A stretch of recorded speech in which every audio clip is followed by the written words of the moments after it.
శ్రీ కనకదుర్గా జ్యోతిష్యాలయం జ్యోతిష్యం చెప్పబడును. ప్రేమ సమస్యలు, పెళ్లి సమస్యలు, భార్యాభర్తల గొడవలు, విద్య, ఉద్యోగం, వ్యాపారం, కుటుంబ ఆర్థిక సమస్యలు, నరదిష్టి, నరఘోష సమస్యలు, సంతాన సమస్యలు, స్త్రీ పురుష వశీకరణం, గ్రహ సమస్యలు, బాలగ్రహ పీడకలలో ఎటువంటి సమస్యలకైనా 100% పరిష్కారం చేయబడును. అన్ని విషయాలు ఫోటో చూసి ఫోన్లో స్వయంగా చెప్పబడును. గురువు గారికి నమ్మకంతో కాల్ చేయండి. గురూజీ రామరాజు 9300442025. హాయ్ ఫ్రెండ్స్, అందరికీ నమస్కారం అండి. నవంబర్ మాసంలో 23వ తేదీ అనగా శనివారం తిథి ఈ రోజున మీనరాశి జాతకుల యొక్క గోచార ఫలితాలు ఎలా ఉండబోతున్నాయో ఇప్పుడు మనం ఈ వీడియోలో తెలుసుకుందాము. ఈ రోజున పొద్దున్నే 11:30 దాటాక మీనరాశి జాతకుల జీవితంలో ఇలా జరగబోతుంది. ఊహించని ఈ వార్త వినబోతున్నారు. అసలు ఏం జరగబోతుంది, ఎటువంటి ఫలితాలు అయితే ఈ రాశి జాతకులు పొందుకోబోతున్నారు అనే వివరాలు మనం ఈ వీడియోలో తెలుసుకుందాము. అంతకంటే ముందు ఫ్రెండ్స్, వీడియోని పూర్తిగా చూడండి.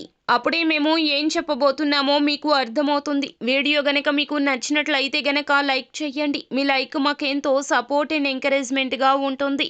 ఇక ఆలస్యం అనేదే లేకుండా వీడియోలోకి వచ్చేద్దాం. ఈ రోజున ఈ రాశి జాతకులకు ఆరోగ్యం చక్కగా ఉంటుంది. ఈ రోజు కొంతమంది వ్యాపారవేత్తలు వారి ప్రాణ స్నేహితుడి సాయం వలన ఆర్థిక ప్రయోజనాలు పొందుకుంటారు.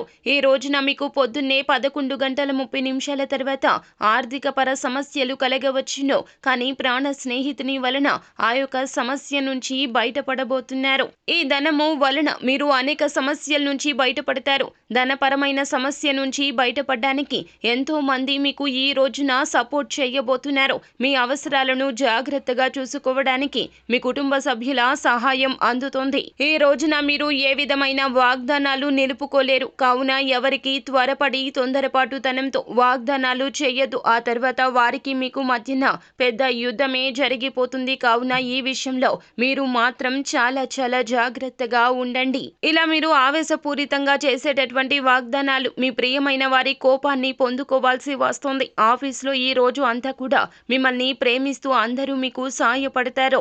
ఏది ఏమైనప్పటికీ ఈ రోజు సమయాన్ని సరిగ్గా వినియోగించుకుంటే ఫలితాలు బాగుంటాయి. కానీ మీ యొక్క పరిస్థితి ఎలా ఉంటుందంటే గనక వచ్చిన సమయాన్ని వృధా చేస్తారు. మంచి జరిగేదాన్ని చెడు కోణంతో చూస్తారు. దీని ఫలితంగా మీ మూడంతా ప్లాన్ అయిపోతుంది. జీవిత భాగస్వామికి మీకు మధ్యన కాస్త అసమ్మతి చెలరేగుతుంది. మొత్తం తలకిందులు అయిపోతుంది. కావున ప్రతి ఒక్క స్థితిగతిలో కూడా మీరు మౌనంగా ఉండండి. పరిస్థితి మీ చేతుల్లో లేనప్పుడు ఎదుటివారు ఏది చెబితే అది వినడం ఉత్తమం. ఈ రోజున జీవిత భాగస్వామితో వచ్చే గొడవను మీరు చినికి గాలివానగా మార్చే ప్రయత్నం అస్సలు చేయొద్దు.